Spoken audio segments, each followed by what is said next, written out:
So good morning everyone. For today's video guys, magluto tao kanang pandesal, malunggay pandesal. O natay giandam diri nga malunggay, natay giandam nga kamunggay unya kaning flour. 2 cups of flour lang ato ang 1/4 sugar. Ang kaning 1/4 sugar di nato siya ihurot kay ibutang nato siya dinhi. O nato tagi kutaw diri pwede siya fresh milk, pwede pud siya powder nato lang siyang kutawon. Kaya pila nato na siya karon og yes. And then muna ni siya nga ato ang dried ingredients guys. Butangan na nato ni siya og kanang asin. Pwede nato siyang butang og asin. So muna ni siya gamay lang siya nga asin ang atong ibutang. Asa lang. Then guys, muna ni siya nga to ang baking. Ibutang na to ang baking din sa diri sa atong powder ay harina. Then sit aside din sa atong fresh milk or powder milk na ato lang siyang butawon. Ato siyang anuhan. I-melt na to ang kanang sugar.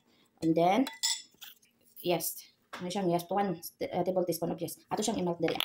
So ato siyang i-rest for 10 minutes nga makuan siya kanang ma-melt ning yes. Inhan man ni siya guys kay magbula-bula na siya. So muna ni karon ang ato ang bulaton sa kay aron mag-melt siya. Then, ang atong itlog guys, ato ni siyang batihon. Then, isagon na ito din sa atong flour. Muna ni siyang ato ang kanang dried ingredients. Pwede na nato siyang halu-haluon. Mix-mix nato siya. Kumain, ibutang nato ni egg. Ibutang natin ang egg.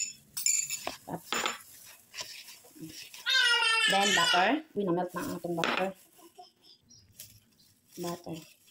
May siya atong butter guys. Half cup lang atong butter. Then, ibutang na dahil nato ni atong ipang milk, fresh milk. Then yes. So muna ni then, butang na nato atong malunggay. Muna ni atong malunggay guys. Ato na ni siyang i-mix og apil. Pwede ninyo gagmayon tayo inyong malunggay. Pwede pud dili ra.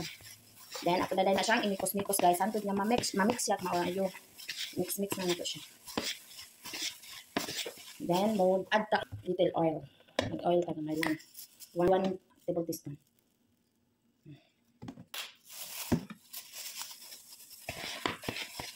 Depende sa inyo ha, kung daghanon ninyo ha. Kuan. Kanang malunggay. So, kung kaya gid nato siya nga, ato siya hang ibasa jud og maayo. Masahon jud nato siya maayo guys. Pero pangkaon ng mali atuan niya, nagalit ta kay naay bata. Nagsilag siya git. Gusto jud ni natay bata. Panganak pa mo.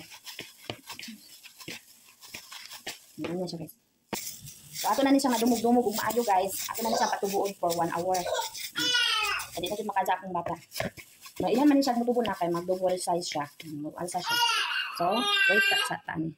Guys, after 1 hour, ang atong kalsa na siya. So, ato na siya paunon diri sa iyang lungga.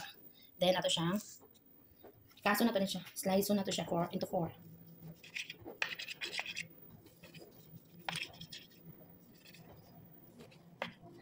Wala man tatong pang ana-ana nila guys. Alin na.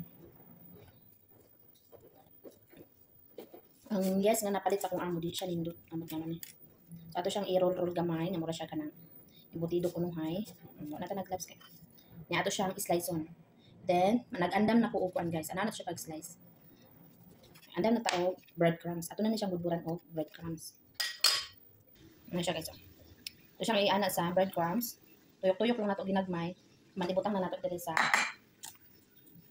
diri guys. Ang andam lang ta og kaning murag siya wax paper. Yan, hantod ato na siyang padayunon. Ano siya guys, ang ato ang malunggay pandesal. Ready for oven na ni siya. I-roast lang nato siya for 10 to 15 minutes and then ibutang na nato siya sa oven. So kani siya guys, muna siya mga ikog-ikog pero kani siya good jud na siya. So nice. Padap na pandesal. Pandesal na pandesal. Mga pinto karon guys.